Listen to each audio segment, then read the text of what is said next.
പേര് മരിച്ച, 10-ലധികം ആളുകൾക്ക് അപകടം പറ്റിയ ആ എലത്തൂർ തീവണ്ടി കേസ് അജിത് കുമാർ എന്ന് പറയുന്ന സഖാവ് പിണറായി വിജയന്റെ കയ്യാളായ ADGP എന്ന RSSകാരൻ എഴുതി ഉണ്ടാക്കിയ കേസിന്റെ ഫൈൻഡിങ്സ് എന്താണെന്നറിയോ?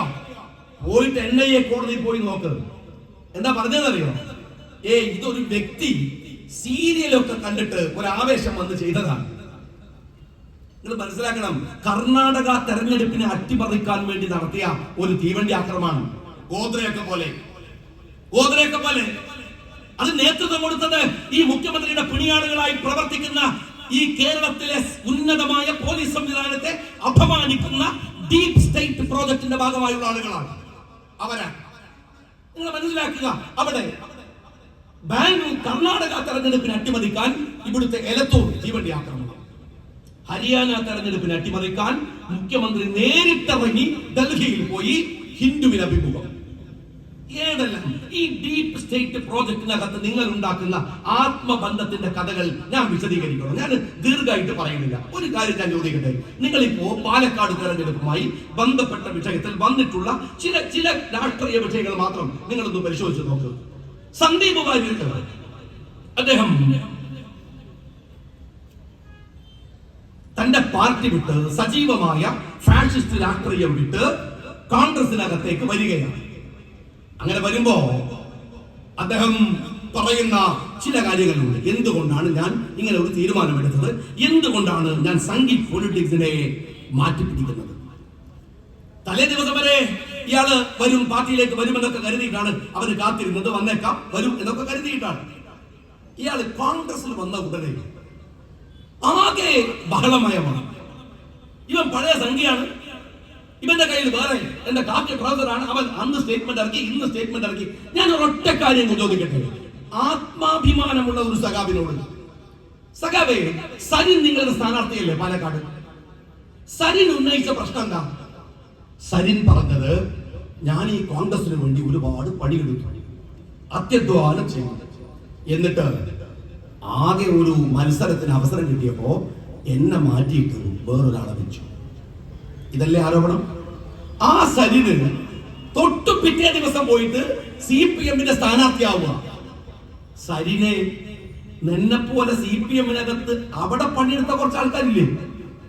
നീ ഇപ്പുറത്ത് പറഞ്ഞ അതേ ന്യായം അപ്പുറത്തില്ലേ? അവരെന്നെ അവിടെ സ്ഥാനാർത്ഥിയാവേണ്ടത്. അവരെ വെട്ടിട്ട് നിന്നെ സ്ഥാനാർത്ഥിയാക്കുക. നീ പറഞ്ഞ അതേ ന്യായം CPM-ന് ബാധകല്ലേ? അവിടെയുള്ള പാർട്ടിക്കാർക്ക് ബാധകല്ലേ? അവിടെ വെട്ടിയിട്ടാക്കുക. ഇന്നലെ വരെ കോൺഗ്രസ്, നാളെ മുതൽ CPM. വാസുവിനറിയോ കമ്മ്യൂണിസ്റ്റുകാർക്ക്? വാസുവിനെ മലയാളിക്ക് പത്രം വായിക്കുന്നതിന് അറിയാലോ. RSS ആസൂത്രണം ചെയ്ത എത്ര കൊലപാതക കേസുകളിൽ അദ്ദേഹത്തിന്റെ ഇൻവോൾവ്മെന്റ് പരാമർശിക്കപ്പെട്ടിട്ടുണ്ട്. എത്ര ഭീകരനായിട്ടുള്ള RSSകാരനാണ് വാസു. ആ വാസു CPM-ലല്ലേ? ആരാ കെട്ടിപ്പിടിച്ച് കൂട്ടിക്കൊണ്ടുവന്നത്? ഈ പിണറായി വിജയനും P ജയരാജനും അല്ലേ? ഒരു മൂന്നാളും കൂടി ചേർത്ത് പിടിച്ചാൽ അവിടെ സുഗന്ധമല്ല ഉണ്ടാവുക, മനുഷ്യന്റെ ചോരയുടെ മണാണ്. ആ ബന്ധമുള്ള 3 പേരാണ്. അപ്പൊ വാസു കമ്മ്യൂണിസ്റ്റ് BJP-യും RSS-ഉം ഉപേക്ഷിച്ചല്ലേ CPM-ൽ വന്നത്? അത് തെറ്റല്ല. ഞാൻ ഒരിക്കലും അത് തെറ്റാണെന്ന് പറയില്ല. എന്തുകൊണ്ടാണെന്ന് അറിയുമോ? ഇതൊരു ഫാഷിസ്റ്റ് കാലമാണ്. ഈ കാലത്ത് നാളെ ഒരാൾ പറയണം, ഇന്ന് രാവിലെ വരെ സംഖ്യയായ ഒരാൾ വൈകുന്നേരം പറയുന്നു, ഞാൻ ആ പാർട്ടി വിടുകയാണ്, നിലപാടുകൾ മാറ്റുകയാണ്. ഉച്ചക്ക് 2 മണിക്ക് ഞാൻ പറയുന്നു, ഞാൻ അയാളെ ചേർത്ത് പിടിച്ച് അദ്ദേഹത്തെ അഭിവാദ്യം ചെയ്യും. വൈകുന്നേരം 4 മണിക്ക് അയാള് വീണ്ടും മാറ്റി പറയുന്നു, സംഖ്യയാണ് ശരി. അദ്ദേഹത്തെ ചേർത്ത് പിടിച്ച അതേ ആരോഗ്യം വെച്ച്, ഈ നാവ് വെച്ച് ആ നിലപാടിനെ എതിർക്കുകയും ചെയ്യും. എന്താ കുഴപ്പം? ഇത് ശരിയല്ല എന്ന് പറഞ്ഞാൽ ആ ശരിയല്ല എന്ന് പറയുന്നതിനെ പൂർണ്ണമായി സ്വീകരിക്കേണ്ട രാഷ്ട്രീയ സമീപനം ഈ ഫാഷിസ്റ്റ് കാലത്ത് കാണിക്കണ്ടേ? അല്ലാതെ പറയാം അയാൾ അങ്ങനെ. നമ്മുടെ നാട്ടിൽ ചില വിദ്വാൻമാരുണ്ട്, ഈ സോഷ്യൽ മീഡിയ പുലികൾ. അവർ വിചാരിക്കുന്നത് അവരുടെ ഒരു മിടുക്കോടാണ് ഈ രാജ്യത്തിൽ ഈ ഭൂമി എങ്ങനെ കറങ്ങണ പോലെങ്കിൽ ബുദ്ധിമുട്ടായി പോകുന്ന കാലത്ത്. അങ്ങനെ കുറച്ച് ആൾക്കാരുണ്ട്.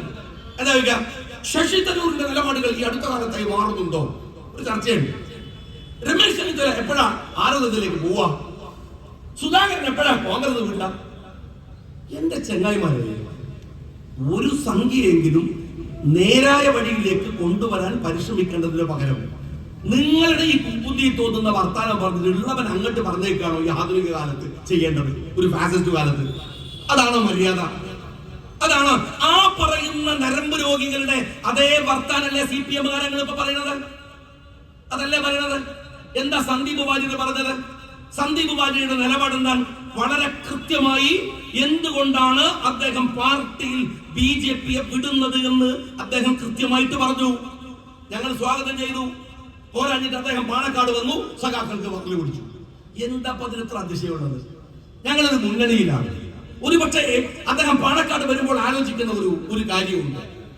അതെന്താണ്? മുസ്ലിം ലീഗ് രാഷ്ട്രീയം ഇവിടുത്തെ ഒരു സാമുദായിക രാഷ്ട്രീയമാണ്.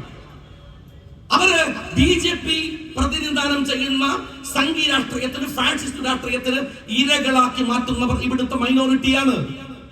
അതിൽ പ്രബലമായ ഒരു രാഷ്ട്രീയ നേതാവിന്റെ വീട്ടിലേക്ക് ചെല്ലുമ്പോ ഞാൻ പോകേണ്ടത് ഒരു പ്രായച്ചിത്തം പോലെ സന്ദീപ് വാര്യർ തന്റെ തീരുമാനങ്ങൾ മാറ്റുമ്പോൾ ആദ്യം ചേർത്ത് പിടിക്കേണ്ടത് വെറുപ്പിന്റെ രാഷ്ട്രീയം പറഞ്ഞ ഒരു ലീഡർഷിപ്പിനെയാണ്. അദ്ദേഹം അതുവരെ പറഞ്ഞ വെറുപ്പിന്റെ രാഷ്ട്രീയം, ആ രാഷ്ട്രീയം പറഞ്ഞ് ഇരയാക്കപ്പെട്ട ഈ സമുദായത്തിന്റെ നേതാവിനെ ഞാൻ ചേർത്ത് പിടിക്കണമെന്ന് വിചാരിച്ചാണ് അയാൾ പാണക്കാടിന്റെ പടി കയറുന്നത്. സഖാവ് പിണറായി വിജയൻ അപ്പോൾ പറഞ്ഞൊരു വാക്കെന്താണ്? സാദിഖ് അലി തങ്ങൾ ജമാഅത്തെ ഇസ്ലാമിയെ പോലെ പെരുമാറുന്നു. ഞാനന്ന് വൈകുന്നേരം വൈകാരികമായി പ്രതികരിച്ചു. അങ്ങനെ പ്രതികരിച്ചതിന് കാരണമുണ്ട്. എന്താന്ന് വെച്ചാൽ നിങ്ങൾക്കൊക്കെ അറിയാവുന്ന ഒരു കാര്യമുണ്ട്. എങ്ങനെയാണ് നമ്മൾ തമ്മിൽ തെറ്റിക്കാൻ, നമ്മൾക്കിടയിൽ മതിലു കെട്ടാൻ, നമ്മളെ പിരിക്കാൻ, നമ്മൾ തമ്മിൽ അസ്വാരസ്യങ്ങൾ ഉണ്ടാക്കാൻ സാധിക്കുക എന്ന് കണ്ണിൽ എണ്ണയൊഴിച്ച് കാത്തു നിൽക്കുന്ന ഒരു അപകടം പിടിച്ച പോസ്റ്റ് ട്രൂത്ത് കാലത്താണ് നമ്മൾ ജീവിക്കുന്നത്.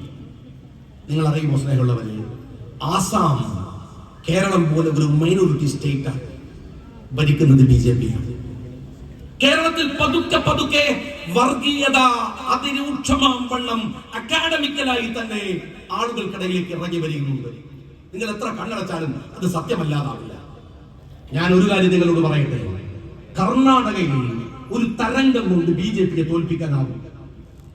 കേരളത്തിൽ ഒരു കാറ്റ് കൊണ്ട് BJP പോകില്ല. കർണാടകയിൽ അതൊരു രാഷ്ട്രീയ തരംഗമാണ്. കേരളത്തിൽ പക്ഷേ അത് ആമൂലാഗ്രം ഇറങ്ങുന്ന ഒരു വിഷവിത്താണ് മനസ്സുകളിലേക്ക്. ഇത് എഡ്യൂക്കേറ്റഡ് ആയിട്ടുള്ള ഒരു കമ്മ്യൂണിറ്റിയാണ്. പ്രബുദ്ധതയുള്ള ഒരു രാഷ്ട്രീയ സമൂഹമാണ്. അവരുടെ ബോധ്യങ്ങളെ പെട്ടെന്ന് മാറ്റിമറിക്കാൻ ഒരു ട്രെൻഡിന് കഴിയില്ല. ഇവിടെ ആസൂത്രിതമായി ചെയ്യുന്ന ഒരു കാര്യം എന്താ വെച്ചാൽ, ഈ മൈനോറിറ്റി വോട്ടുകൾ കിട്ടാനുള്ള പരിശ്രമങ്ങൾ കുറെ കാലമായി നടത്തിയിട്ടുണ്ട്. അതിനിങ്ങനെ സദ്ദാം ഹുസൈൻ, അതല്ലെങ്കിൽ ഫലസ്തീൻ യുദ്ധം എന്നൊക്കെ പറയുന്ന കുറെ സാധനങ്ങൾ കൊണ്ടുവരും. എന്നാൽ അതൊന്നും ഇപ്പൊ വില പോവില്ല. അപ്പോ CPM വിചാരിക്കുന്ന ഒരു കാര്യം, അവർക്ക് ഈ മൈനോറിറ്റിയെ തമ്മിൽ തല്ലിക്കാൻ എന്താണ് വഴി? ആ വഴി CPM-ന്റെ വഴി മാത്രമല്ല.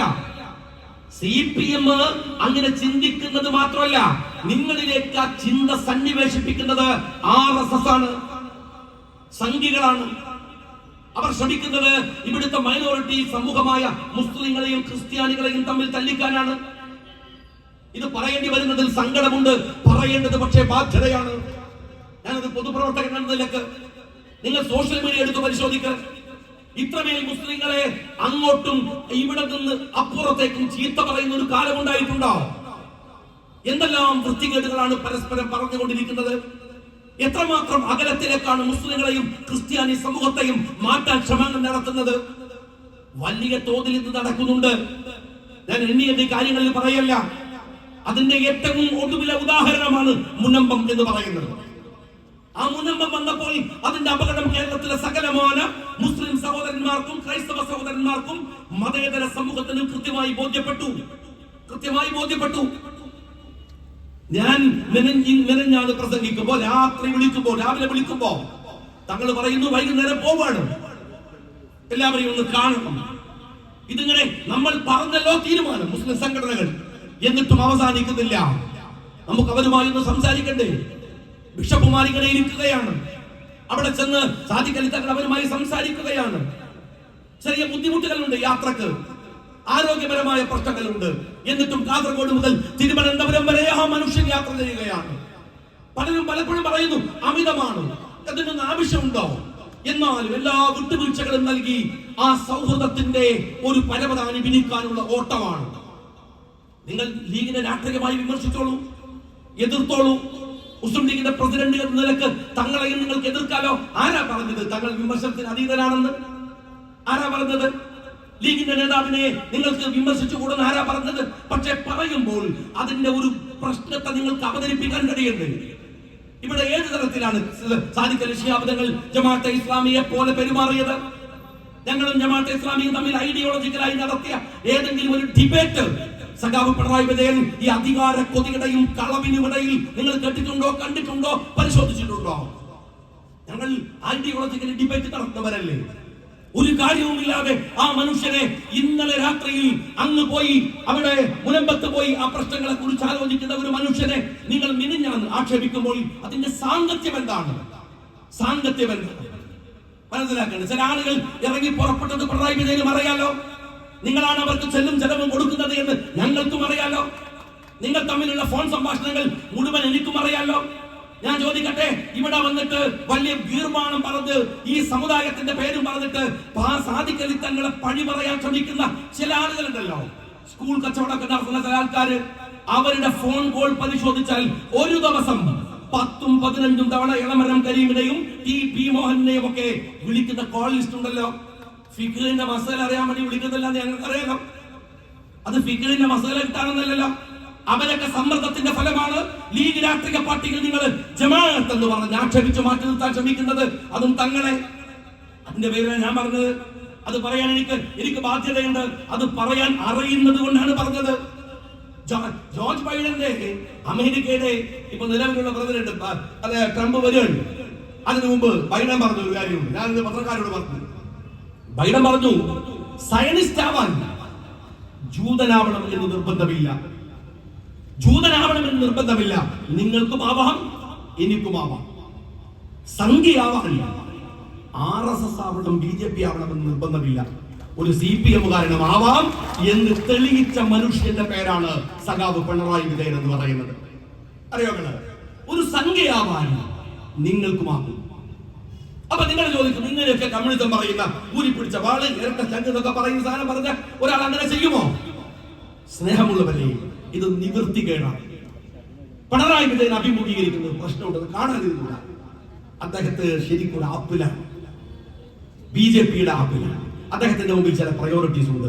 ഒന്ന് പാർട്ടി, ഒന്ന് അദ്ദേഹത്തെ അങ്ങ് നെഞ്ചോളം ചേർത്ത് പിടിക്കുന്ന പാവപ്പെട്ട അണികൾ, മറ്റൊന്ന് പാർട്ടിയുടെ സിദ്ധാന്തം, മറ്റൊന്ന് കേരളത്തിലെ പൊതുസമൂഹം ഒക്കെയുണ്ട്. പക്ഷേ അദ്ദേഹത്തിന് ഒരു മകളുണ്ട്. ഒരു മകളുണ്ട്. ഈ ബാക്കിയൊക്കെ 75 വയസ്സായില്ലേ, അതിൻ്റെതായ ദുർബലതകളൊക്കെ ഉണ്ടാവും. മക്കളെന്നും വിട്ടിരുന്നു തീരുമാനമെടുക്കാൻ ആ ഒരു കമ്മ്യൂണിസ്റ്റുകാരനും കഴിയില്ല. അതുകൊണ്ട് അവസാനം അദ്ദേഹം മകളെ ചേർത്ത് പിടിക്കുന്നു. സംഘി പാളയത്തിൽ ഈ ആദർശങ്ങളെ കൊണ്ടുപോയി അടിയറ വെക്കുകയും ചെയ്യുന്നു. ഞാനതാ പറയുന്നത്, അദ്ദേഹം ലക്ഷണമൊത്ത ഒരു ഫാഷിസ്റ്റ് ആണ്, അല്ലെങ്കിൽ ഒരു സംഘിയാണ് എന്നതിൽ വേറെ വർത്താനല്ല. കേരളത്തിൽ നിങ്ങൾ പരിശോധിക്കേണ്ട കാര്യങ്ങൾ RSS ഭരിക്കുന്ന സ്റ്റേറ്റുകളിൽ പോലും എടുക്കാത്ത സമീപനങ്ങൾ ഈ 8.5 കൊല്ലം കൊണ്ട് സഖാവ് പിണറായി വിജയൻ കേരളത്തിൽ നടപ്പിലാക്കിയിട്ടുണ്ട്. സവർണ സംവരണം അടക്കമുള്ള കാര്യങ്ങൾ, ദളിത് വിരുദ്ധതകൾ. ഞാൻ അതിന്റെ വിശദാംശങ്ങളിലേക്ക് ആവശ്യമുണ്ടെങ്കിൽ മാത്രം പോകാവുന്നത് കൊണ്ട് ഞാൻ പറയുന്നില്ല. അദ്ദേഹം നടത്തിയിട്ടുള്ള ഇസ്ലാമോഫോബിക് സ്റ്റേറ്റ്മെന്റുകൾ ഞാനിത് പറഞ്ഞപ്പോ എല്ലാവരും കൂടെ ഇന്നലെ എന്റെ ബേക്കിട്ടാണ്. AK ബാലൻ സാധു, എനിക്കിഷ്ടാണ് ബാലേട്ടൻ, ഒരു പാപാണ്, നിഷ്കളങ്കനാണ്. പക്ഷെ ഈ അടുത്ത കാലത്തായത് ഒരു സ്ക്രൂവിന്റെ കുറവ്, ഒന്ന് ലൂസായതിന്റെ ചെറിയൊരു പ്രശ്നമുണ്ട്. അദ്ദേഹം മുഖ്യമന്ത്രിയെ കുറിച്ച് ന്യായീകരിച്ച് ഒരു ദിവസം പറഞ്ഞു, അദ്ദേഹത്തിന്റെ ബസ്, ഏത് ബസ്, മറ്റേ ആലിബാബയിൽ 41 കള്ളന്മാർ യാത്ര ചെയ്ത ബസ്സില്ലേ, ആ ബസ്സിനെ കുറിച്ച് പറയുന്നത്. പൈസ മുടക്കിയാൽ എന്താ, ഈ ബസ് മ്യൂസിയത്തിൽ വെച്ചാൽ മുതലാവൂലേ? അപ്പൊ പത്രക്കാർ വെച്ച് മ്യൂസിയത്തിൽ വെക്കാൻ മാത്രം ഈ ബസ്സിന്റെ പ്രത്യേകത എന്താണ്? മുഖ്യമന്ത്രി ഇത്രയും ദിവസം ഇരുന്ന ബസ്സല്ലേ, മുഖ്യമന്ത്രിന്റെ പ്രശ്നം വെച്ചാൽ ആ കസേര കാണുന്ന ആൾക്കാർ വരുള്ളൂ. എന്ത് ആചാര്യ വിദ്യത്തെ പറഞ്ഞ ബാലേട്ടൻ ഇന്നലെ പറഞ്ഞത്, ഷാജി നിയമസഭയിൽ വർഗീയത പറഞ്ഞതിന്റെ പേരിൽ അയോഗ്യനാക്കപ്പെട്ട ആളാണ്. ഒരാളുടെ നിയമസഭാ കാലാവധി 5 കൊല്ലാണ്. ഞാൻ 2 തവണയാണ് ജയിച്ചത്, അത് 10 കൊല്ലാണ്. ആ 10 കൊല്ലം പൂർത്തിയാക്കി MLA ആയി പിന്നെ മത്സരിച്ച് തോറ്റുപോയിട്ടാണ് ഞാൻ അവിടെ നിൽക്കുന്നത്. ബാലഘട്ടത്തിൽ ഞാൻ എപ്പോഴാ നിങ്ങളുടെ ഈ നികേഷ് കുമാർ എന്ന് പറയുന്ന ഈ ഏറ്റവും അപകടം പിടിച്ച മാനിപ്പുലേറ്റർ അയാള് ഉണ്ടാക്കി വെച്ച ഒരു നോട്ടീസ് വഴിയാണ് ആ കള്ളത്തരം ഉണ്ടായത്. എന്നിട്ട് അത് എന്റെ തലയെ കെട്ടിവെക്കാൻ നോക്കി ഇവിടുന്ന് ഒരു വീഡിയോ ഒക്കെ വാങ്ങി. പക്ഷെ ഞാൻ സുപ്രീം കോടതിയിൽ സ്റ്റേ ചെയ്ത് 10 കൊല്ലം MLA അത് കഴിഞ്ഞു പോയി. ബാലഘട്ട നിങ്ങളുടെ ഓർമ്മയുടെ ചെറിയൊരു കുഴപ്പമുണ്ട്. അതുകൊണ്ട് ബാലഘട്ടനോട് അതിനപ്പുറം പറയേണ്ട കാര്യമില്ല. രണ്ടാമത് പറഞ്ഞത് MP ഗോവിന്ദനാണ്. MP ഗോവിന്ദൻ കുറച്ചുകൂടെ സീരിയസ് ആയിട്ട് അദ്ദേഹം ബുദ്ധിപരമായി സംസാരിക്കുന്ന ഒരാളാണെന്നാണ് അദ്ദേഹം വിചാരിക്കുന്നത്. ആ തരത്തിലാണ് അദ്ദേഹം പറഞ്ഞത്. അദ്ദേഹം പറഞ്ഞു, രാഷ്ട്രീയം പറഞ്ഞാൽ രാഷ്ട്രീയമായിട്ടല്ലേ പ്രതിരോധിക്കേണ്ടത്. ഓ, എഴുതി വെക്കേണ്ട വാക്കാണ് സഖാവ് MP ഗോവിന്ദൻ. രാഷ്ട്രീയം പറഞ്ഞ രാഷ്ട്രീയമായി പ്രതികരിക്കണമല്ലേ? ഞങ്ങൾ അങ്ങനെ പ്രതികരിച്ചത്. നിങ്ങൾ സാദിഖ് അലി തങ്ങളെ ജമാഅത്ത് പോലെ പെരുമാറുന്നു എന്ന് പറഞ്ഞപ്പോ അല്ല സഖാവ് പിണറായി വിജയൻ, നിങ്ങൾ ഒരു സംഖ്യയാണെന്ന് പറഞ്ഞു. അതാ രാഷ്ട്രീയം. എന്നാൽ മിസ്റ്റർ MP ഗോവിന്ദൻ, ഞാൻ നിയമസഭയിലെ ഒരു MLA എന്നുള്ള നിലക്ക് എന്റെ എല്ലാ പ്രിവിലേജും ഉപയോഗിച്ച് നിയമസഭയുടെ അകത്ത് വെച്ച് കേരളത്തിന്റെ മുഖ്യമന്ത്രിയുടെ മുഖത്ത് നോക്കി മുഖ്യമന്ത്രിയെ കുറിച്ചും വീട്ടിൽ ഇരിക്കുന്ന മകൾ ഇത്തരത്തിൽ നടത്തുന്ന അവിഹിത ഇടപാടുകളെ കുറിച്ചും മുഖത്ത് വിരൽ ചൂണ്ടി ചോദിച്ചതിന് 5 കൊല്ലം എന്നെ വേട്ടയാടിയവന്റെ പേരാണ് സഖാവ് പിണറായി വിജയൻ. അറിയാം, നിങ്ങൾ മൂപ്പരോട് പോയിട്ട് പറയും രാഷ്ട്രീയം പറഞ്ഞ രാഷ്ട്രീയല്ലേ പറയേണ്ടത്, അല്ലാണ്ട് വിജിലൻസിനെ പറഞ്ഞേക്കല്ലോ ചെയ്യേണ്ടത്. നിങ്ങൾ പോയി പറഞ്ഞു കൊടുക്ക്. നിങ്ങൾ എന്നോട് രാഷ്ട്രീയമായിട്ടാ പെരുമാറിയത്. ഏതെല്ലാം കേസ് എടോ ഞാൻ ചോദിക്കണത്, ഈ കോഴിക്കോട് കോർപ്പറേഷനിൽ നിങ്ങൾ 5 തവണ വന്നിട്ട് അളന്നു എന്റെ വീട്. ഞാൻ ഇവിടെ സെക്രട്ടറിയോട് ചോദിച്ച പോലും പറയാം നമ്മൾ തരാൻ പറ്റില്ല. കാര്യം എന്താ, നിങ്ങൾ തരണ്ടാന്ന് മൂന്ന് പറഞ്ഞു എന്നാണ്. എന്നാൽ ഇവിടെ നിങ്ങൾ നമ്പർ തരാത്തോണ്ട് ഞാനിങ്ങനെ റോട്ടുകളിൽ കടന്ന് എന്റെ ജീവിതം തീർന്നോ നിങ്ങൾ വിചാരിച്ചിരുന്നു? സഖാക്കളെ വിചാരിച്ചിരുന്നു? ഇവിടെ രാജ്യത്തൊരു നിയമമുണ്ട്, സഖാവിനറിയോ? കോടതി പോയിട്ട് ആ നമ്പർ വാങ്ങിയിട്ട് അവിടെ അപ്പൊ ഞാൻ പാർക്കണത്. നിങ്ങൾ വിചാരിക്കണ പോലെ നിങ്ങൾ മാത്രം തീരുമാനിച്ചാൽ തീരുന്നവർക്ക് അതേ നിങ്ങൾ മാത്രം തീരുമാനം. നിങ്ങൾ കുറച്ച് കള്ളന്മാർ കൂടിയിട്ട് ഇവിടെ നിൽക്കരുത് പറഞ്ഞാൽ, അല്ലെങ്കിൽ ആളെ പേടിപ്പിച്ചാൽ അതൊന്നും നടക്കുന്ന കാര്യമില്ലല്ലോ. രാഷ്ട്രീയം പറഞ്ഞ രാഷ്ട്രീയം പറയണം. പക്ഷേ ഇന്നലെ എനിക്ക് അതിശയമുള്ള കാര്യം എന്താ, നിങ്ങളെ റഹീം വന്നു ഭയങ്കരമാകുമ്പോൾ ഈ വിദ്വാൻ ഉള്ള വിവരം തന്നെ അറിയില്ല. എവിടെങ്കിലും ഒന്ന് മത്സരിച്ചാൽ ഒരു തരത്തിലും രക്ഷപ്പെട്ടില്ല എന്ന് ബോധ്യമുള്ളതുകൊണ്ട് രാജ്യസഭ പാക്കേജ് വേണ്ടി രക്ഷപ്പെട്ട ഡിവൈഎഫ്ഐയുടെ ഏറ്റവും പ്രോത്സാഹനായ പൊട്ടിത്തെറിക്കുന്ന യൗവനാണ് എന്റെ റഹീമെ. റഹീം എന്നോട് പറഞ്ഞ കാര്യങ്ങള് ഷാജി നാവ് വായിലിടണം. ഞാൻ അവിടെ തന്നെ ഉണ്ട്. പൊതുവില്ല നിങ്ങൾക്ക് ഈ ഇരട്ടച്ചൊക്കെ ഉള്ള മാതിരി നാവ് കൊണ്ട് എനിക്ക് വേറെ കുത്താവുന്ന ഫ്ലൈറ്റ് ഉണ്ടോ എന്ന് എനിക്ക് അറിയാം. ഞങ്ങളൊക്കെ പൊതുവെ തന്നെയാണ്. ഞങ്ങൾക്ക് ഒരു ചങ്കയുള്ളൂ. ഞങ്ങൾ നാവ് വായി തന്നെ വെക്കാറ്. അവിടെ ഉണ്ട്. ഞാൻ ചോദിക്കുന്ന ചോദ്യം അതൊന്നല്ല. നാവ് ആവശ്യമുള്ളപ്പോൾ പുറത്തെടുക്കാനും അതിങ്ങനെ വളരെ ഫ്ലെക്സിബിൾ ആണ് റഹീമേ. നമുക്ക് പലതരത്തിൽ വർത്താനം പറയാൻ പറ്റും. ആരെങ്കിലും നമ്മളോട് എടാന്ന് ചോദിച്ചാൽ താൻ ആരടാ എന്ന് ചോദിക്കാനൊക്കെ ഈ നാവോട് പറ്റും. ഒന്ന് ഉപയോഗിച്ച് നോക്കിയാൽ മതി. എല്ലില്ലാത്തൊരു സാധനമാണ്, നന്നായിട്ട് വളരും. ഇയാൾക്ക് ശീലമില്ല. വാല് ഞാൻ പറഞ്ഞു, മുഖ്യമന്ത്രിയെ കാണുമ്പം മൂത്രം വരുമെന്ന് പേടിച്ചിട്ട് പമ്പേഴ്സ് ഇട്ട് നടക്കുന്ന ആളാണ് ഈ MA റഹീം എന്ന് പറയുന്ന ഈ ബീർ. അയാൾക്ക് ഇതൊന്നും പറഞ്ഞാൽ മനസ്സിലാവില്ല. അയാൾക്ക് ഈ പറയുന്നതൊന്നും പറഞ്ഞാൽ മനസ്സിലാവില്ല. കാര്യം എന്താണ്? പ്രതികരിക്കുക, ആരുടെ മുമ്പ് ഒരു ചങ്കൂട്ടത്തോട് നിൽക്കുക. ഇവിടെ ഒരു സാധനം ഉണ്ട് നട്ടൽ എന്ന് പറയും, അതിങ്ങനെ നേരെ നിർത്തി പിടിച്ച് വർത്താനം പറയാ. അതിന് ശീലം ധൈര്യവും വേണം. പിണറായി വിജയനെ പറയുമ്പോഴേക്കും പാഞ്ഞു വന്ന് ഞാനാണ് ഹീറോ എന്ന് പറഞ്ഞ് കിട്ടാവുന്ന ആനുകൂല്യം അടിച്ചു മാറ്റാൻ വേണ്ടി മാത്രം സ്വപ്നം കണ്ട് ജീവിക്കുന്ന റഹീമിന് എങ്ങനെയാണ് റഹീമെ നിങ്ങൾക്ക് ഇത് പറഞ്ഞാൽ മനസ്സിലാവുക? ആ ഡിവൈഎഫ്ഐയെ ശണ്ഡീകരിച്ച ആളല്ലേ. എന്നിട്ട് എന്നോട് പറഞ്ഞ വലിയൊരു വർത്താനങ്ങള് ഷാജി മുഖ്യമന്ത്രിയെ കുറിച്ച് പറയാനായിട്ടില്ല. എന്റെ റഹീമെ, ഏത് ലോകത്താണ് ഈ ജീവിക്കുന്നത്? ഞാനും മുഖ്യമന്ത്രിയും തമ്മിൽ കുഴപ്പം തുടങ്ങിയിട്ട് എത്ര കൊല്ലം ഞാൻ എഴുതിയ ഒരു ഫേസ്ബുക്കിന്റെ വള്ളിയും പുള്ളും വിടാണ്ട് കുത്ത് കോമാന്ന് പറഞ്ഞിട്ട് നിയമസഭയിൽ പത്രക്കാരുടെ മുമ്പിൽ വായിച്ച വഞ്ചനങ്ങളെ പിണറായി വിജയൻ അത് റഹീം അറിയില്ല. അദ്ദേഹം എനിക്കത് ഒരുപാട് കേസെടുത്തു. ഞാൻ അദ്ദേഹത്തിനെതിരെ ആ കേസുകളൊക്കെ കോടതിയിൽ പോയി നേരിട്ടു. അന്ന് അദ്ദേഹത്തെ എതിർക്കാൻ ഒരു വിരൽ ചൂണ്ടിയെങ്കിൽ ഇപ്പൊ 10 വിരലും ചൂണ്ടിയിട്ട് അയാൾക്കെതിരെ സംസാരിക്കാൻ കഴിയുന്ന തരത്തിലേക്ക് ഞാൻ എന്റെ രാഷ്ട്രീയ പ്രവർത്തനം അവസാനിപ്പിക്കുന്നില്ല. മനസ്സിലായത്? ഇത് ഞങ്ങൾ കുറെ കാലം ഇതുവരെയാണ് മുഖ്യമന്ത്രി ആയിട്ടുണ്ടെന്ന് മാത്രമല്ല റഹീമേ. ഇനി മുഖ്യമന്ത്രിയോട് സംസാരിക്കാനാവണമെങ്കിൽ ഏതോ കോളേജിലൊക്കെ പോണത്രേ, പ്രത്യേക ഡിഗ്രി ഒക്കെ ഉണ്ട് അദ്ദേഹം സംസാരിക്കണമെങ്കിൽ. കാരണം എന്താണ്? അയാൾ മുഖ്യമന്ത്രിയാണ്. അത് നിങ്ങൾക്ക് ഞാൻ നേരത്തെ പറഞ്ഞു, ഈ പൂരപ്പറമ്പിൽ ആനെ കൊണ്ടുനടക്കണം, അത് നിങ്ങൾ കൊണ്ടുനടക്കണം. മുഖ്യം തന്നെ ഒരു കാര്യം റഹീമ മനസ്സിലാക്കിക്കോ, ഈ മുഖ്യമന്ത്രി ജീവിക്കുന്നത് ഞങ്ങളെ ചെലവിലാണ്, ഈ ജനങ്ങളുടെ ചെലവിലാണ്. നീന്താനുള്ള കുളം ഞങ്ങൾ കുഴിച്ചു കൊടുത്താണ്. മക്കളും ഭാര്യ മാത്രമല്ല പേരക്കുട്ടികളടക്കം ടൂറിന് കൊണ്ടുവന്നത് ഞങ്ങളുടെ ചെലവിലാണ്. മനസ്സിലായത്? അങ്ങനെയാണെങ്കിൽ ഞങ്ങൾ വിമർശിക്കും, കേട്ടു നിന്നോളണം. ഇത് ജനാധിപത്യ രാജ്യമാണ്, അല്ലാണ്ട് കമ്മ്യൂണിസ്റ്റ് രാജ്യമല്ല. മനസ്സിലായത്? അത് ഏത് കൊമ്പത്തെ മുഖ്യമന്ത്രിയായാലും ജനങ്ങൾക്ക് വിമർശിക്കാൻ അവകാശമില്ലേ?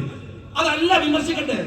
വിമർശിക്കണ്ടെങ്കിലേ സ്വന്തം വീട്ടിൽ കൊണ്ടേ പോറ്റ്, ജനങ്ങളെ ചെലവ് പോട്ടരുത്. മനസ്സിലായില്ലേ? ജനങ്ങളെ ചെലവിൽ പോട്ടരുത്. അവിടെ പശുവിന്റെ തൊഴുത്ത് നമ്മൾ ഉണ്ടായി കൊടുക്കണം, ചാണകമാരാനുള്ള ആൾക്കാരെ നമ്മൾ വെച്ചു കൊടുക്കണം, നീന്താനുള്ള കുളം ഉണ്ടായി കൊടുക്കണം, തടവി കൊടുക്കാനുള്ള മരുന്ന് അയച്ചു കൊടുക്കണം. എന്നിട്ട് വിമർശിക്കാനും പറ്റൂല. ഏത് കോത്താഴത്തെ മുഖ്യമന്ത്രിയാണിത്? നിങ്ങൾക്ക് പേടിയുണ്ടാവും, പേടി കാണുമ്പോ പേടിച്ചിട്ട് മൂത്രമൊഴിക്കുണ്ടാവും. പക്ഷെ ഞങ്ങളെ കൊള്ളെ അതും കൊണ്ടൊന്നും വരരുത് എന്ന് മാത്രമേ ഞങ്ങൾ പറയുള്ളൂ. അത് മാത്രമേ പറയുള്ളൂ. എന്നിട്ട് എന്നോട് പറയുള്ളൂ, അത് ഷാജിക്ക് നല്ലതല്ല. പേടിപ്പിക്കാം റഹീമെ. എന്നെ ഞാൻ റഹീമിനോട് പറയട്ടെ, ഈ മതളകി വന്ന ആനയല്ലേ മുഖ്യമന്ത്രി, അയാളുടെ കൊമ്പോണ്ട് കുത്തിയിട്ട് ഷാജി വീണിട്ടില്ല. പിന്നെ ആനപ്പിണ്ടൊക്കെ തടഞ്ഞിട്ട് വീണത് അല്ലേ? ഇനിയൊക്കെ ആനപ്പിണ്ടല്ലേ ചങ്ങായി, അയിമ തടഞ്ഞു വീഴുമോ? മുഖ്യമന്ത്രിയെ പേടിച്ചിട്ട് വീഴാത്തത് ആരെങ്ങൾ ഭയപ്പെടുത്താൻ ശ്രമിക്കുന്നത്, ആരെങ്ങൾ ബേജാറാക്കാൻ ശ്രമിക്കുന്നത്? ഞാൻ നിങ്ങളോട് ചോദിക്കുന്ന ഒരു ചോദ്യം, നിങ്ങൾ എന്ത് അസംബന്ധമാണ് ഇവിടെ പറയുന്നത്? എന്താ നിങ്ങളുടെ രാഷ്ട്രീയം എന്നെങ്കിലും നിങ്ങൾ പറ. നിങ്ങൾ സന്ദീപിനെ റദ്ദ് ചെയ്യുന്ന പൊളിറ്റിക്സിൽ നിന്നല്ലേ സാധികളിലേക്ക് വന്നത്? സന്ദീപ് എടുത്ത തീരുമാനത്തെ നിങ്ങൾ ആക്ഷേപിക്കുകയാണ്. നിങ്ങൾ മനസ്സിലാക്കണം, ആ സന്ദീപ് ഇന്ന് ചോദിക്കുന്ന ഒരു ചോദ്യമുണ്ട്. ഞാൻ എന്റെ തെറ്റുകൾ തിരുത്തിയിട്ടാണ് ഞാൻ വന്നിട്ടുള്ളത്. എന്റെ പ്രീവിയസ് എക്സ്പീരിയൻസ് മായ്ച്ചു കളയാൻ ശ്രമിക്കണില്ല. ഞാൻ അങ്ങനെയൊക്കെ ആയിരുന്നു, പലതരത്തിൽ ഞാൻ പെരുമാറിയിട്ടുണ്ട്. പക്ഷെ അത് ശരിയല്ലെന്ന് ഞാൻ ഇപ്പോൾ തീരുമാനിക്കുന്നു. ആ തീരുമാനത്തെ ശ്ലാഘിക്കാൻ, ആ തീരുമാനത്തെ ഉൾക്കൊള്ളാൻ നമുക്ക് കഴിയണ്ട്. അതല്ലേ ചെയ്യേണ്ടത്? അത് ഒരു ഫാഷിസ്റ്റ് കാലത്ത്. ഞാൻ വിശ്വാസികളോട് ചോദിക്കട്ടെ, എന്താണ് ഈ തൗബ എന്ന് പറയുന്നത്? എന്താണ് ഈ തൗബ എന്ന് പറയുന്നത്? തൗബ സ്വീകരിക്കാൻ ബാധ്യതയില്ല. അതല്ല, നിങ്ങൾക്ക് അതിന് അർഹതയില്ലെന്ന് പറയാൻ നമുക്ക് ആർക്കാണ് അവകാശമുള്ളത്? എന്നിട്ട് ആ മനുഷ്യൻ വരുമ്പോ കമ്മ്യൂണിസ്റ്റുകാരൻ പോട്ടെ, ഒരു സമുദായ പത്രത്തിന്റെ, പള്ളികളിൽ നിന്നും മീറാബുകളിൽ നിന്നും പിരിച്ചുപോയി ഉണ്ടാക്കിയ ഒരു പത്രത്തിന്റെ ഫ്രണ്ട് പേജിൽ ആ സന്ദീപ് നായരെ ആക്ഷേപിക്കാൻ വേണ്ടി ഫോട്ടോ കൊടുത്തിട്ട് ട്രൗസർ ഇട്ട് നിൽക്കുന്ന RSS കാരന്റെ ഫോട്ടോ കൊടുക്കുക തെരഞ്ഞെടുപ്പിന്റെ തലേ ദിവസം അല്ലേ? ഇതാണോ ഇതിന്റെ ന്യായങ്ങൾ? എന്നിട്ട് ആ സന്ദീപ് എന്ന് പറയുന്ന കാര്യമുണ്ട്, നിങ്ങൾക്ക് ഖലീഫ ഉമറിന്റെ ചരിത്രം അറിയില്ല. അങ്ങനെ പറയുമ്പോഴേ മുതലക്കുളത്ത് ദീൻ പറയേണ്ടത് ഞങ്ങളാന്ന് അറിയുന്നത് കാര്യമില്ല. സന്ദീപ് പറയേണ്ടപ്പോ സന്ദീപും പറയും. പറയേണ്ട ചരിത്രമാണെങ്കിൽ, കേൾക്കേണ്ട ചരിത്രമാണെങ്കിൽ സന്ദീപിന്റെ വായിൽ നിന്ന് കേട്ടു പഠിക്കേണ്ട ഗതികേട് നിങ്ങൾക്കുണ്ടായത്. നാണിച്ചു തലതാഴ്ത്തണം നിങ്ങൾ. മനസ്സിലായത്? നാണിച്ചു തലതാഴ്ത്തണം. രാജ്യം ഫാഷിസ്റ്റുകൾക്ക് തീരെഴുതപ്പെട്ടുകൊണ്ടിരിക്കുന്ന ഒരു സമയത്ത് കോൺഗ്രസുകാർ BJPയിലേക്ക് പോയിക്കൊണ്ടിരിക്കുന്നു എന്ന ആക്ഷേപം കേൾക്കുന്ന ഒരു കാലത്ത് BJPയുടെ ഭക്തമായ ഒരു മനുഷ്യൻ കോൺഗ്രസിന്റെ കൊടി പിടിച്ച് മതേതരത്തിന്റെ മുഖ്യധാരയിൽ വന്നിട്ട് ഞാൻ എന്റെ പഴയ കാലങ്ങളെ റദ്ദു ചെയ്യുന്നു എന്ന് പറയുമ്പോൾ, അയാളുടെ പഴയ ഫോട്ടോ വെച്ചിട്ട് പത്രത്തിൽ കൊടുത്തിട്ട് CPMന്റെ കയ്യിലെ ഉപകരണമായാൽ അത് മര്യാദയാണെന്ന് വിചാരിക്കുന്നുണ്ട്, അത് മാന്യതയാണെന്ന് വിചാരിക്കുന്നുണ്ട്. അങ്ങനെയൊക്കെ വിചാരിച്ചാല് നിങ്ങൾ മനസ്സിലാക്കേണ്ട ഒരു കാര്യമുണ്ട്. ഈ മുഖ്യമന്ത്രിയുടെ ഒരു ഫോട്ടോ വെച്ചിട്ടില്ല ആ സ്ഥാനാർത്ഥി, LDFന്റെ സ്ഥാനാർത്ഥി. വെച്ചാൽ ഉള്ള വോട്ട് കൂടി പോകുമ്പോൾ പേടിച്ചിട്ട് മാറ്റി വെക്കാൻ. എന്റെ പോയത്തക്കാരെ ദേശാഭിമാനിയിൽ പോലും അങ്ങനെ ഒരു പരസ്യം കൊടുത്തിട്ടില്ല. മനസ്സിലായത്? ദേശാഭിമാനി ആൾക്കാർ വിശ്വസിക്കൂലെന്ന് ദേശാഭിമാനിക്കും CPMനും നല്ലോണം അറിയാം. നിങ്ങളെ പാവം മനുഷ്യർ വിശ്വസിക്കുമെന്ന് ജനങ്ങൾക്ക് തോന്നിയത് കൊണ്ട് നിങ്ങളുടെ വിശ്വാസത്തിന് തന്ന വിലയാണ് ആ പരസ്യത്തിന്റെ വില എന്ന് നിങ്ങൾ മനസ്സിലാക്കിക്കോ. പള്ളികളിൽ നിന്ന് പിരിച്ചുണ്ടാക്കിയ ഒരു സ്ഥാപനമല്ലേ, അതിനൊരു ക്രെഡിബിലിറ്റി ഉണ്ടാകുമെന്ന് തെറ്റിദ്ധരിച്ചു പോയിട്ട് ഉണ്ടാക്കിയ വിശ്വാസ്യതയാണ്. അതിനെയാണ് വിറ്റ് തൊലക്കുന്നത്, അതിനെയാണ് വിറ്റ് തൊലക്കുന്നത്. മര്യാദയാണോ ഇത്? ഇതൊക്കെ പറഞ്ഞാൽ പേടിപ്പിക്കുക. അതാണ് അന്യ പേടിപ്പിക്കുക, പേഴ്സണലായിട്ട് മെസ്സേജ് ആക്കുക. തെരഞ്ഞെടുപ്പിലൊന്നും മത്സരിക്കണ്ടേ? നിങ്ങൾ എത്ര ആൾക്കാരുണ്ട് ഇവിടെ? ഇവിടെ ഞാൻ ഈ നാസിയൊക്കെ ഞാൻ നോക്കുമ്പോ അവിടുന്ന് ഓരോ കുട്ടികളും കാച്ചു തരും. രാത്രിയൊക്കെ നിന്നിട്ട് നമ്മളെ പോസ്റ്റർ ഒട്ടിക്കും. അങ്ങനെ എത്ര നാസിമാരുണ്ടോ, എത്ര പാവങ്ങളുണ്ടോ? കേരളത്തിൽ എത്ര കോടി ജനങ്ങളുണ്ട്? ആകെ 140 ആളെ MLA ആകുമ്പോൾ കുറച്ച് ആൾക്കാർക്ക് മാത്രം ആയാൽ മതി. അതിന് വേണ്ടിയിട്ട് സ്വന്തം അണികളെയും നിലപാടുകളെയും അടിയറ വെക്കണമെങ്കിൽ അതിന് നമ്മളെ കിട്ടുമെന്ന് നിങ്ങൾ ആരും വിചാരിക്കരുത്. അത് വിചാരിക്കരുത്. അണികൾക്ക് മുമ്പിൽ നിൽക്കുകയോ പിറകിൽ നിൽക്കുകയോ കൂടെ നിൽക്കുകയോ ചെയ്തിട്ടാണ് പോകുന്നതെങ്കിൽ അവരുടെ വികാരം ഏത് ഭൂലോക മുഖ്യമന്ത്രിയുടെയും തമ്പുരാന്റെയും മുമ്പിൽ പറഞ്ഞിട്ടേ പോകും. ഇങ്ങോട്ടൊന്ന് അനാവശ്യമായിട്ട് പറഞ്ഞാൽ 10 എണ്ണം തിരിച്ചു പറയും. ബഹുമാനമൊക്കെ കൊടുത്താൽ മാത്രം കിട്ടുന്ന സാധനമാണ്. എല്ലാരോടും പറയാണ്. പാണക്കാട് തങ്ങളെ വിമർശിക്കേണ്ടത് ഒരു വാക്ക് പോലും പറഞ്ഞു. വിമർശിച്ചോ, എന്താ പ്രശ്നമുള്ളത്? അവർ രാഷ്ട്രീയ നേതാക്കന്മാരല്ലോ. ആരാ വിമർശിക്കാൻ പാടില്ലാത്തത്? എന്തേ തങ്ങളെ ആരാണോ വിമർശിക്കേണ്ട പറഞ്ഞത്? ഞങ്ങൾ പറഞ്ഞ പൊളിറ്റിക്സിന്റെ ഉത്തരം പറ, അതിന്റെ മറുപടി പറ. ഒറ്റ കാര്യമുണ്ട്, പേടിപ്പിക്കരുത്. ഞാൻ പറയാണ്, വോട്ട് കിട്ടിയേ തരൂല, വോട്ട് തരാൻ തോപ്പിച്ചാളും. ഞാൻ 3.5 കൊല്ലായിട്ട് അഴിക്കോട് തോറ്റിട്ട് എന്റെ വീട്ടിൽ കഞ്ഞൊന്നും കുടിക്കാണ്ട് ഇടങ്ങേറായിട്ട് നിൽക്കല്ലേ.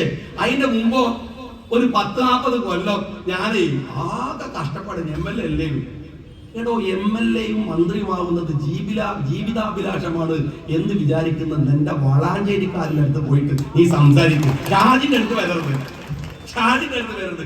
എത്ര പാവങ്ങളോ ഈ പാർട്ടി. അവരൊക്കെ MLA, അവരൊക്കെ കൗൺസിലറാണ്, അവരൊക്കെ പഞ്ചായത്ത് മെമ്പറാണ്. അതാണല്ലോ ജീവിത ലക്ഷ്യം.